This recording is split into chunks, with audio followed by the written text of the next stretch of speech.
Tonight, new evidence that a Muslim cleric born in America played a key role in the airline bombing plot. And the president receives the first report about the many missed clues that might have stopped it. I'm Jeff Glor. Also tonight, mourning at the CIA. One of the deadliest attacks in the agency's history is carried out by an Afghan who is invited onto a U.S. base without being searched. For better or worse, the recession is keeping more couples together. This is the CBS Evening News with Katie Couric. Good evening. Katie's off tonight. He has been linked to some of the 9/11 hijackers and the Fort Hood shooting suspect. Tonight, there is more. Authorities believe American-born cleric Anwar al-Awlaki played an important role in the plot to blow up Flight 253 on Christmas Day. He is believed to have met the bombing suspect in Yemen in the months leading up to the attack. Our Justice correspondent Bob Orr has been investigating this story from the start. He joins us from Washington this evening. Bob? Jeff, intelligence sources now tell us that U.S.-born cleric Anwar al-Awlaki is emerging as a key player in that Christmas Day attack. As one official puts it, the radical imam is right in the middle of this. U.S. officials say Anwar al-Awlaki has operated around the fringes of al-Qaeda for nearly a decade. He counseled 3 of the 9/11 hijackers, and earlier this year traded a series of internet messages with accused Fort Hood gunman Major Nidal Hassan. After the shootings, Awlaki praised Hassan as a hero. The imam has always denied terror ties, holding himself out as a spiritual counselor to Muslims.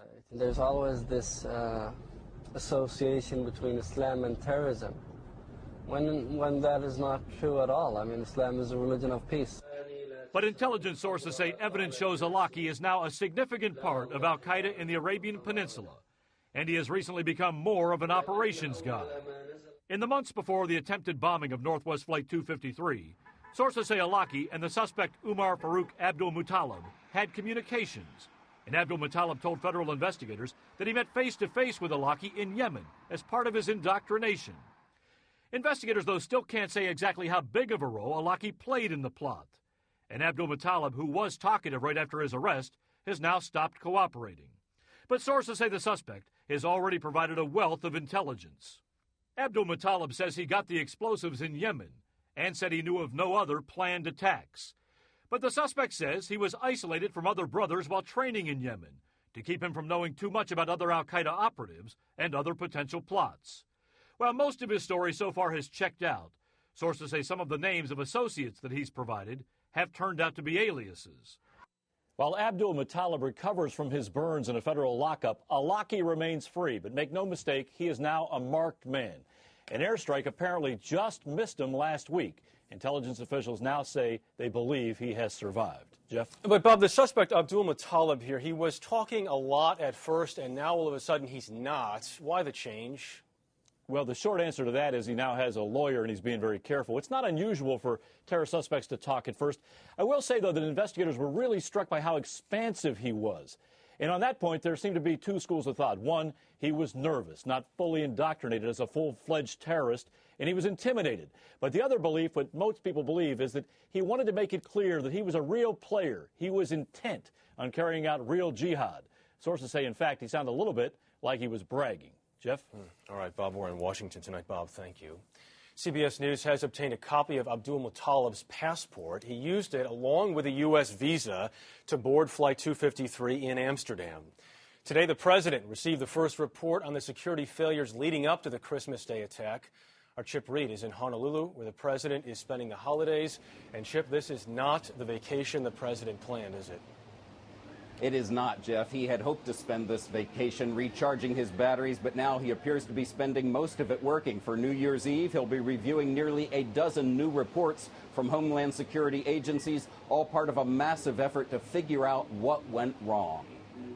The reports are from an alphabet soup of federal agencies, including the CIA, NSA, FBI, and TSA. Officials say the president has immersed himself in the details of the review and that individuals will be held accountable. But the top priority now is to make sure it doesn't happen again.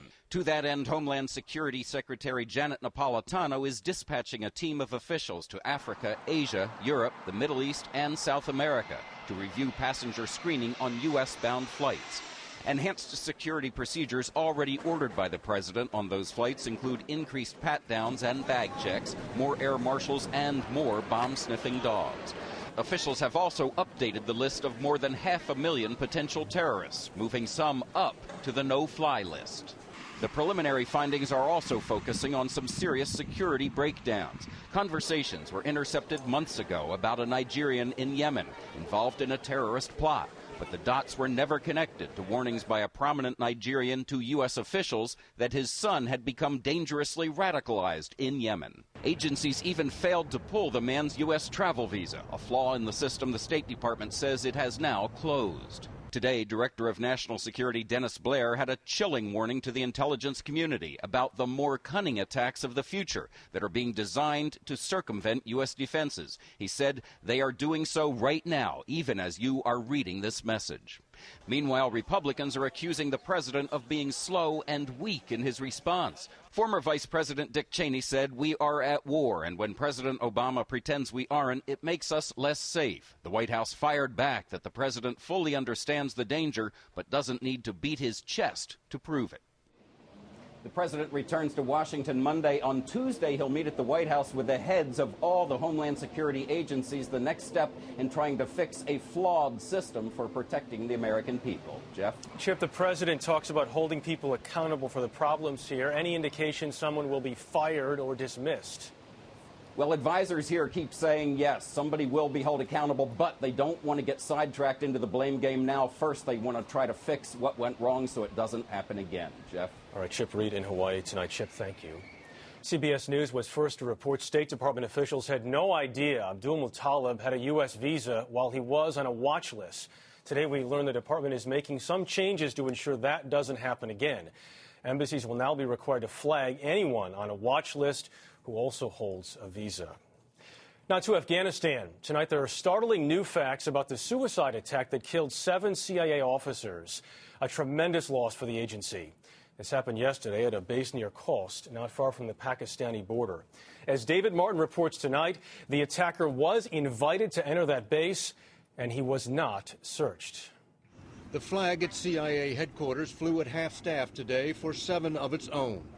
Director Leon Panetta said they died far from home and close to the enemy. Too close, it turned out.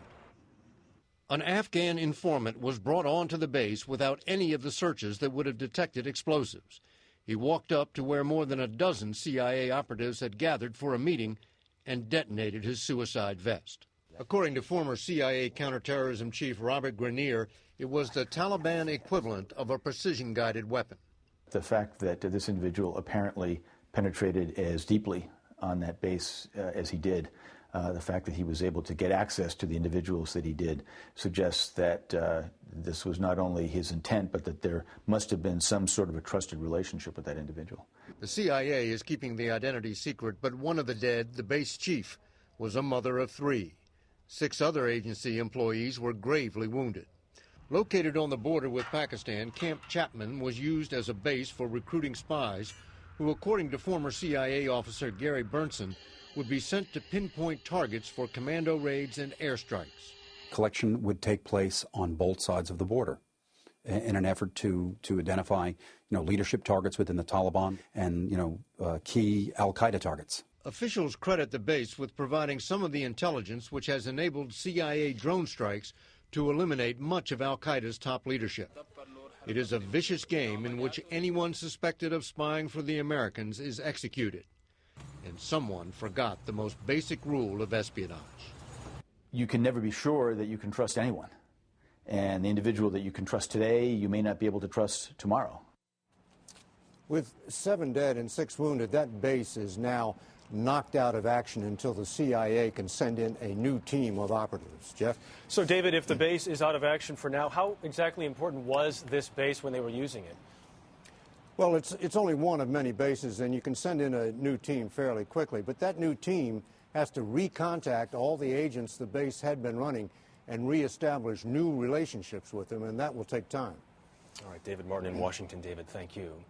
President Obama has sent tens of thousands of additional U.S. troops to Afghanistan since taking office, and that has led to more combat deaths.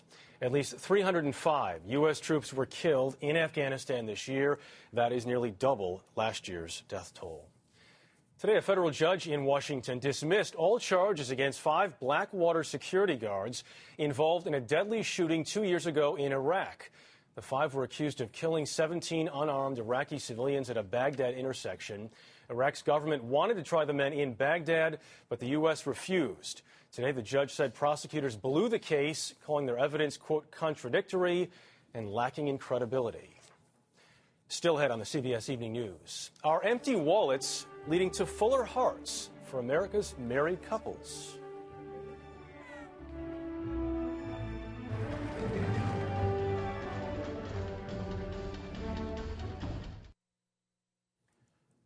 From CBSMoneyWatch.com, some mixed up numbers on the economy as we wrap up 2009. Unemployment is at 10%, more than 3 points higher than a year ago. The median price of a home in the U.S. is $173,000. That is nearly $9,000 less than last year. However, the Dow had its best year since 2003, closing today above 10,400, up 19% for the year. For married couples, the rough economy can really test that vow to stay together for richer, for poorer. But actually, as Sandra Hughes shows us tonight, fewer Americans are getting divorced these days. When the Levine family remodeled their suburban Los Angeles home, the family of 4 was on a winning streak. My career started taking off. Then, 10 months ago, Mark lost his job as an insurance executive.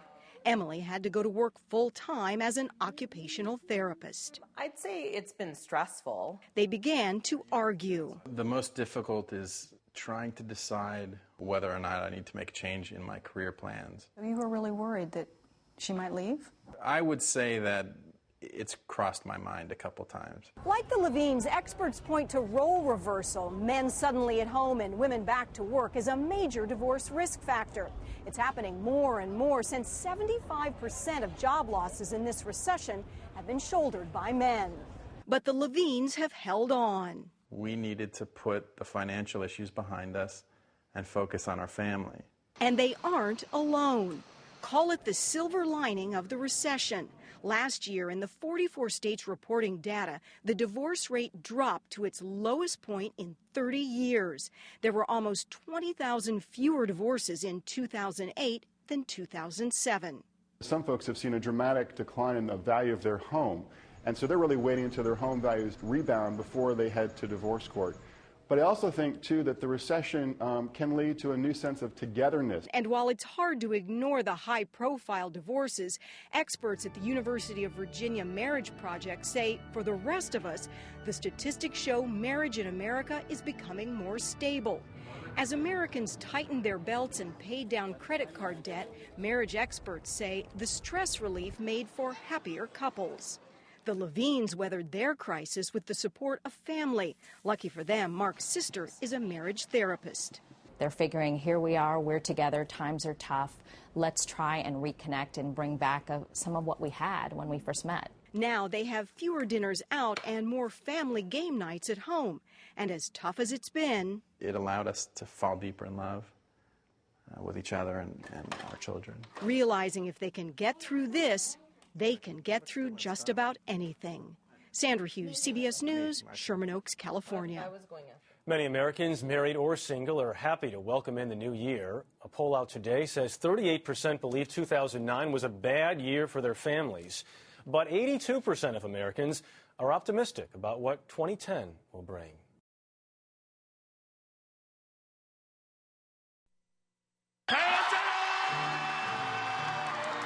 The new year is well underway in Taiwan tonight. At midnight, fireworks erupted from Taipei 101, which is currently the world's tallest building. The whole skyline of Hong Kong lit up as 2010, the year of the tiger, arrived in China. St. Basil's Cathedral in Moscow was glowing for Russia's biggest holiday of the year. And in Paris, the Eiffel Tower lit up the City of Lights. And that is the CBS Evening News tonight. For Katie Couric, I'm Jeff Glor. Thanks for watching. I'll see you back here tomorrow night as well. We leave you now with a look at New York's Times Square, already jammed with people Police expect 1 million there to watch the ball drop as we begin 2010. From all of us at CBS News, Happy New Year. Absolutely looking forward to it. You know, one of our popular traditions here